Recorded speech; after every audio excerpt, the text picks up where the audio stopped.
Hello दोस्तों, स्वागत है आप लोगों का हमारे YouTube channel I am student पर।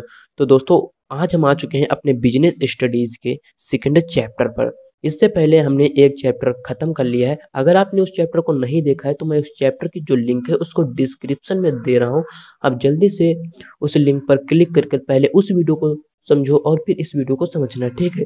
तो चलो शुरू करते हैं आज के चैप्टर को। तो सबसे पहले आज का जो चैप्टर है वो है प्रिंसिपल ऑफ मैनेजमेंट। दोस्तों, इससे पहले वीडियो में हम मैनेजमेंट पढ़ चुके हैं। अगर हमें ये पता चल जाए कि प्रिंसिपल क्या होता है, ठीक है, तो हमें पता चल जाएगा कि प्रिंसिपल ऑफ मैनेजमेंट क्या होता है, ठीक है। तो चलो सबसे पहले समझते हैं कि प्रिंसिपल क्या होता है। दोस्तों, क्लास 10th में हमने बहुत सारे प्रिंसिपल पढ़ा है। हम यहाँ पर उस प्रिंसिपल की बात नहीं कर रहे हैं जो स्कूल या कॉलेज में होता है, ठीक है। यहाँ पर हम बात कर रहे हैं प्रिंसिपल, सिद्धांत, ठीक है, जो रूल और रेगुलेशन होते हैं। चलो मैं आपको बताता हूँ कि क्या होता है। देखो दोस्तों, साइंस में बहुत सारे हमने सिद्धांत पढ़े, जैसे एक लॉ ऑफ ग्रेविटी हमने पढ़ा था, ठीक है। तो वो सिद्धांत क्या था? देखो, लॉ ऑफ ग्रेविटी कहता है कि अगर कोई भी चीज हम छोड़ते हैं तो वो नीचे जाती है। कोई भी चीज हम छोड़ते हैं तो वो हमेशा नीचे जाती है। तो ये नीचे क्यों जाती है, ठीक है दोस्तों, ये नीचे क्यों जाती है, ये ऊपर क्यों नहीं चली जाती है? तो ये क्या हो गया? सिद्धांत हो गया। तो ये सिद्धांत एक फंडामेंटल ट्रूथ है। आप कहोगे कि फंडामेंटल ट्रूथ का मतलब क्या हुआ? देखो, ये एक सामान्य सत्य होता है। देखो दोस्तों, सत्य का मतलब क्या हुआ? अगर हमने छोड़ा तो जाएगा कहाँ? नीचे ही जाएगा। कुछ भी कर लो, ऊपर तो जा ही नहीं सकता। मतलब एक सत्य है कि ये हमेशा नीचे जाएगा, ठीक है। लेकिन दोस्तों, ये प्रिंसिपल ना बनते कैसे हैं पता है तुम्हें? ये बहुत ही एक्सपेरिमेंट के द्वारा बनते हैं। अब जैसे ये हमने देखा कि ये नीचे गिरा, ठीक है। तो क्या हमने इसका नाम ऐसे ही रख दिया होगा कि ये लॉ ऑफ ग्रेविटी है? नहीं दोस्तों, इसे लॉ ऑफ ग्रेविटी कहने से पहले ना बहुत सारे एक्सपेरिमेंट किए गए थे, ठीक है। फिर उसको बताया गया कि ये एक फंडामेंटल ट्रूथ है और ये एक प्रिंसिपल बन गया है, ठीक है। प्रिंसिपल कैसे बना? एक्सपेरिमेंट के द्वारा। कोई भी प्रिंसिपल कब बनता है? जब उस पर बहुत सारा एक्सपेरिमेंट हो जाता है। ऐसे हम किसी चीज को प्रिंसिपल नहीं कह सकते। तो प्रिंसिपल जब बन जाता है तो वो हमें क्या करता है? हमें गाइड करता है। अब गाइड कैसे करता है? जैसे दोस्तों, अब ये प्रिंसिपल बन गया लॉ ऑफ ग्रेविटी, तो अब ये हमें गाइड करेगा कि नहीं करेगा? ठीक है, अब हमें गाइड करेगा। कैसे करेगा? अगर कोई चीज नीचे गिर रही तो हमें पता है कि ये प्रिंसिपल ऑफ ग्रेविटी फॉलो हो रहा है इसमें, ठीक है, प्रिंसिपल ऑफ ग्रेविटी फॉलो हो रहा है। मतलब ये हमें कहीं ना कहीं गाइड करने लग जाती है। तो हम क्या कह सकते हैं कि प्रिंसिपल का मतलब होता है रूल और रेगुलेशन जो हमें गाइड करते हैं, ठीक है। तो वही लिखा है, प्रिंसिपल क्या होते हैं? फंडामेंटल ट्रूथ होते हैं। अगर पेन छोड़ा तो वो जाएगा नीचे ही, एक सत्य है, ठीक है। जो कैसे बनते हैं? एक्सपेरिमेंट के द्वारा। फिर हमें क्या करते हैं? वो गाइडेंस देते हैं, ठीक है। तो ये होता है प्रिंसिपल। तो अगर अब आपसे कोई पूछे कि सिद्धांत क्या होते हैं, तो बता देना कि सिद्धांत सामान्य सत्य होते हैं जो हमें गाइडेंस देते हैं, ठीक है दोस्तों। और बनते कैसे हैं? एक्सपेरिमेंट के द्वारा। जी हाँ दोस्तों। तो अब मैं आपको बताता हूँ प्रिंसिपल ऑफ मैनेजमेंट। उससे पहले ना एक एग्जांपल सुन लो, आपको बहुत बढ़िया क्लियर हो जाएगा, ठीक। एग्जांपल ये है कि जब आप कहीं जाते हो अकेले तो आपके घर में एक सलाह दी जाती है कि अगर आपको कोई बस ना मिले या आप कहीं खो जाना तो आप ये करना, आप ये कर लेना, ठीक है। उस समस्या से आप बाहर निकल आओगे। तो ये क्या हुआ? ये क्या हुआ? ये एक गाइडलाइन हो गई, ठीक है। उसी तरह प्रिंसिपल ऑफ मैनेजमेंट क्या होता है? ये एक मैनेजर को गाइड करते हैं, ठीक है दोस्तों। क्या करते हैं? गाइड करते हैं। देखो, it is serve as a broad and general guideline for the managerial decision making.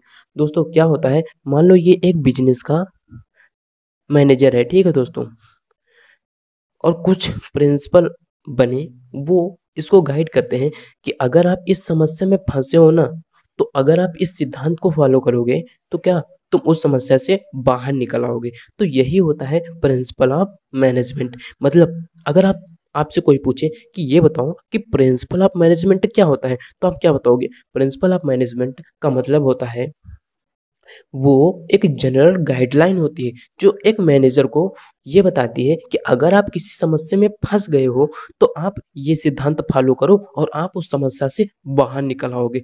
मतलब ये जो गाइडलाइन होती है ना, उस गाइडलाइन को हम जनरल गाइडलाइन कहते हैं। वो हमें ये बताती है कि अगर हमारे सामने ऐसी समस्या आई, तो हम अगर इस सिद्धांत को फॉलो करते हैं तो काफ़ी हद तक हम उस समस्या से बाहर हो सकते हैं। लेकिन हाँ, ये एक बात याद रखना, ये जो गाइडलाइन होती है ना, ये जनरल होती है।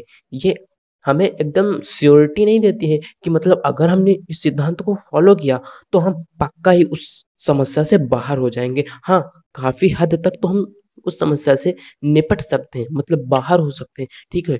एकदम श्योरिटी नहीं, हो भी सकती है और नहीं भी हो सकती है, इसलिए इसे जनरल गाइडलाइन कहा जाता है, ठीक है दोस्तों? अब मैं मानता हूँ कि आपको प्रिंसिपल ऑफ मैनेजमेंट एकदम क्लियर हो गया होगा, ठीक है? तो अब जब हमें क्लियर हो ही गया है, तो अब हम क्यों ना feature of principle of management पढ़ लेते हैं, ठीक है? अब फीचर का मतलब क्या होता है, पहले ये बताओ? फीचर का मतलब होता है कि किसी को देखकर उसके बारे में बता देना।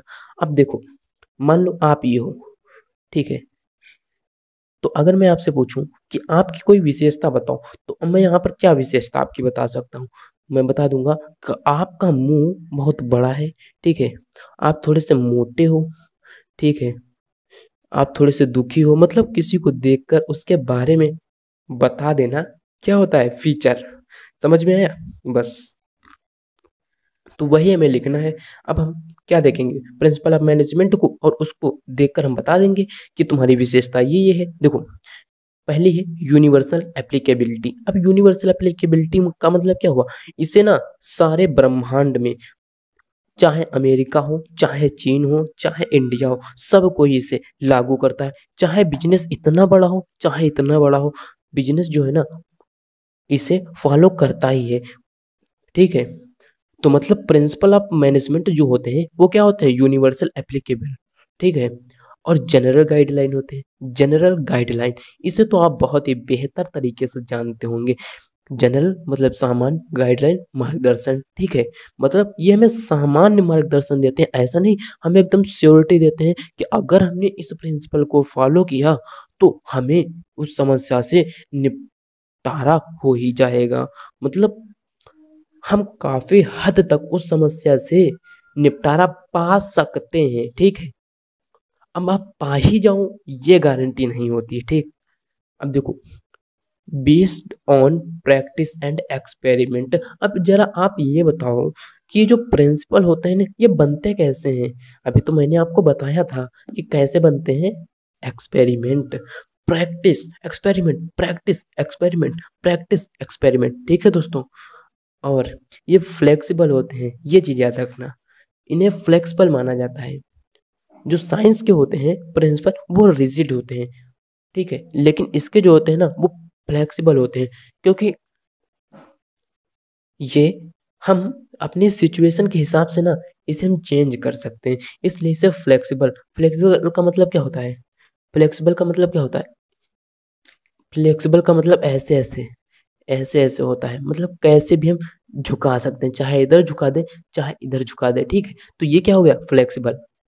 तो प्रिंसिपल ऑफ जो मैनेजमेंट होता है वो भी फ्लेक्सिबल होता है, अपनी सिचुएशन के हिसाब से इसे हम इधर उधर झुका सकते हैं, ठीक है? और कॉज एंड इफेक्ट रिलेशन होता है, कारण और परिणाम का संबंध तो होगा ही जब ये सिद्धांत है, ठीक है दोस्तों? कॉज एंड इफेक्ट का मतलब ये होता है कारण और परिणाम। अगर ये कारण है, ठीक है, तो हमने अगर इस प्रिंसिपल को लागू किया तो उसका परिणाम क्या होगा, ठीक है, वो बताता है। और मेनली बिहेवियरल, इसका मतलब ये होता है कि ये जो है ना, वो किससे कंसर्न होता है, ये किससे कंसर्न होता है, हम लोगों से, ह्यूमन बिहेवियर से कंसर्न होता है, इसलिए इसे हम मेनली बिहेवियर कहते हैं, ठीक है दोस्तों? अब जब हम पढ़ ही चुके हैं फीचर, तो क्यों ना इसके लाभ देख लें। अगर हम कोई भी प्रिंसिपल फॉलो करते हैं तो उससे हमें लाभ क्या होता है, ठीक है? तो देखो, हमें लाभ ये होता है कि सबसे पहला लाभ, optimum utilisation of resources. Optimum मतलब यूटिलाइजेशन ऑफ रिसोर्सेस का मतलब ये होता है कि जो भी हमारे संसाधन हैं, मैन एंड मटेरियल, मशीन और जो भी कर्मचारी है ना, उनका हम बहुत ही अच्छे तरीके से उपयोग कर सकते हैं, ठीक है दोस्तों? और क्या लिखा है, provide manager with useful insight. अब एक जो मैनेजर होता है, जो प्रिंसिपल ऑफ मैनेजमेंट को फॉलो कर रहा है ना, उसे ये पता हो जाता है कि हम अपने बिजनेस को किस नज़रिए से देखें। वो हमें कौन बताता है? प्रिंसिपल ऑफ मैनेजमेंट बताता है कि एक अच्छा नज़रिया क्या है, एक अच्छी दृष्टिकोण हमें देता है, ठीक है। फैसिलिटेट साइंटिफिक डिसीजन मेकिंग, और ये हमें क्या बताता है? एक वैज्ञानिक, एक सत्य तरीके से हम कैसे निर्णय ले सकते हैं। Help in fulfil social responsibility. तो सबसे पहली बात, सोशल रिस्पॉन्सिबिलिटी। देखो, कोई भी बिजनेस है ना, उसकी सोशल रिस्पॉन्सिबिलिटी होती है, ठीक है। अब सोशल रिस्पॉन्सिबिलिटी क्या होती है कि हमारा जो बिजनेस होता है वो एक समाज में होता है, ठीक है। तो समाज में होने के कारण हमारा एक दायित्व होता है कि हम ना अपने जो भी प्रोडक्ट को बेच रहे हैं उसे कम लागत पर और अच्छा प्रोडक्ट लोगों को बांटे। तो अब ये बताओ कि कम लागत पर हम प्रोडक्ट कैसे बेच सकते हैं, ठीक है। तो ये हमें हमें कौन बताता है? प्रिंसिपल ऑफ मैनेजमेंट बताता है कि हम प्रोडक्ट को ऐसे ऐसे बनाएं तो वो कम लागत पर बनेगा, और जब कम लागत पर बनेगा तो हम उसका प्राइस भी कम लोगों को चार्ज कर कर बेच सकते हैं, ठीक है दोस्तों। तो ये होता है help in fulfil social responsibility. तो दोस्तों, ये था हमारा आज का वीडियो। अब कल के वीडियो में हम पढ़ेंगे type of principle of management. दोस्तों, इस चैप्टर में ना हमें दो लोगों के प्रिंसिपल ऑफ मैनेजमेंट पढ़ने हैं जो दिए गए हैं, ठीक है।